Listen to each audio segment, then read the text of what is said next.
Maybe this might help you all understand why I'm not going to quit until this is resolved. I was born December 2nd, 1967. This all happened and or started the day after my 30th birthday on 12/3/1997. On 6/3/2016, it will have been affecting my life for 18 years and 6 months. What has been affecting my life? All these lies, all these crimes. And again, the only reason why these things exist is to prevent the criminals from going to prison, to cover up the fact that they did not do their job. I am 48 years old, which means this has been affecting me for 37.5% of my entire adult life. I moved to Jacksonville, Florida in March of 1989, which means this has been affecting me for 68.5% of the time that I have lived here in Jacksonville, Florida. What has been affecting me? These lies. And the only reason why this was done to me was to prevent criminals from going to prison, to prevent law enforcement officers, attorneys, and judges from going to prison. It has affected every aspect of my life when it should not, because again, it's all nothing more than a lie.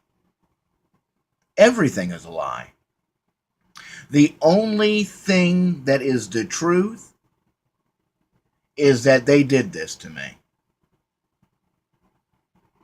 It's all based on semantics.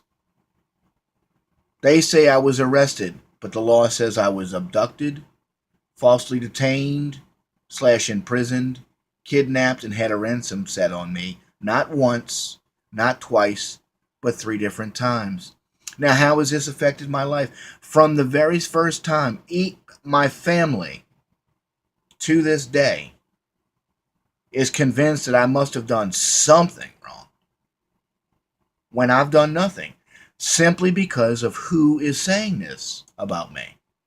But there is no record anywhere of me doing anything wrong, because I didn't do anything wrong.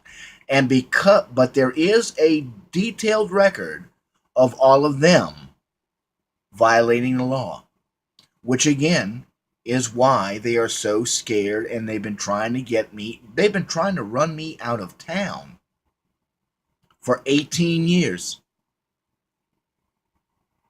Is what they've been trying to do. They've been trying to force me out of town. What aspect of my life? Every aspect. Right now, as you're watching this on 6/1/2016, I can't even use the bathroom without having someone take me to the store and in most cases buy me toilet paper for me to wipe my butt. I can't do anything except walk around my yard without involving another human being. Think about that for a little bit.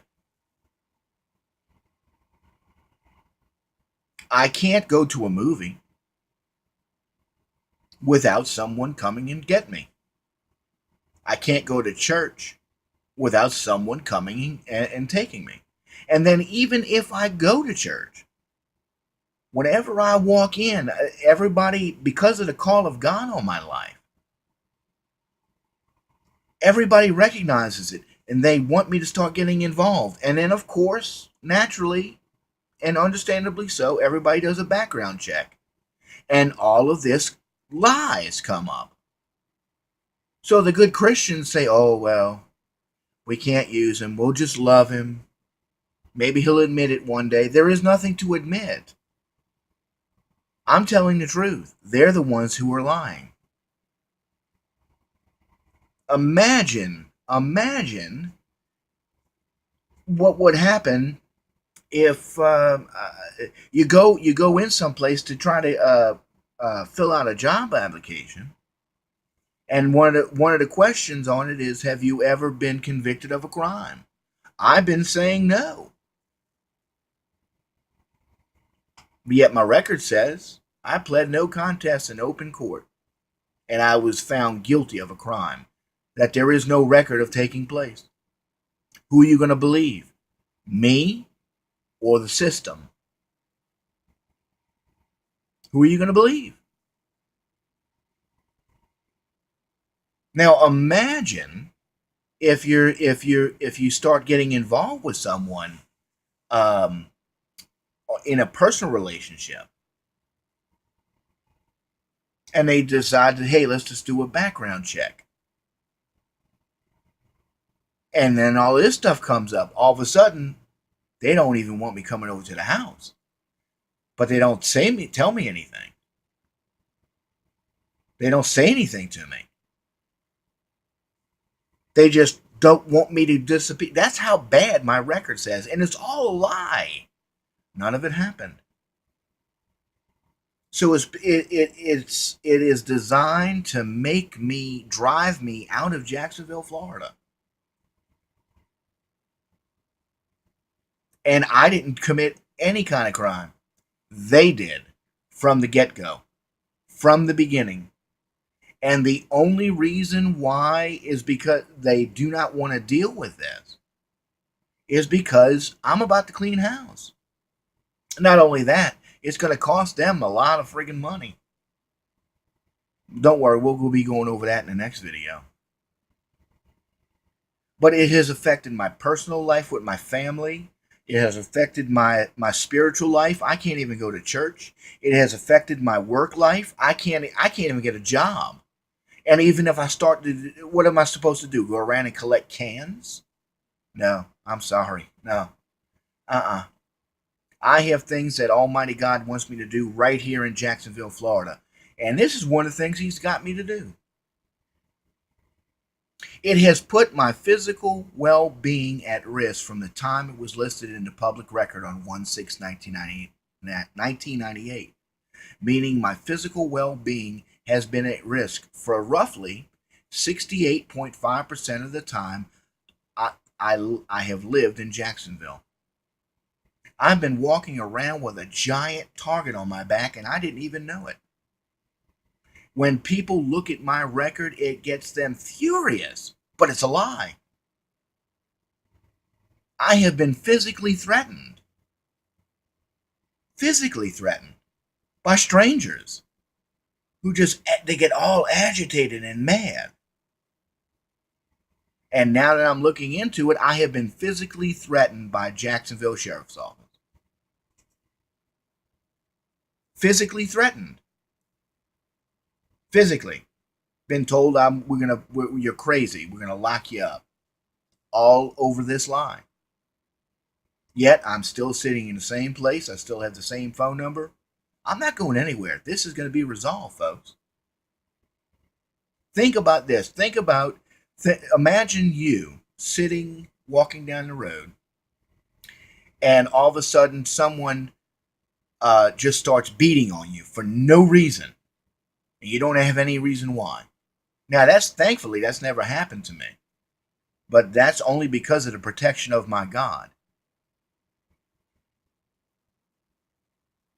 But that is a very distinct possibility. But even worse than a physical beating, my character.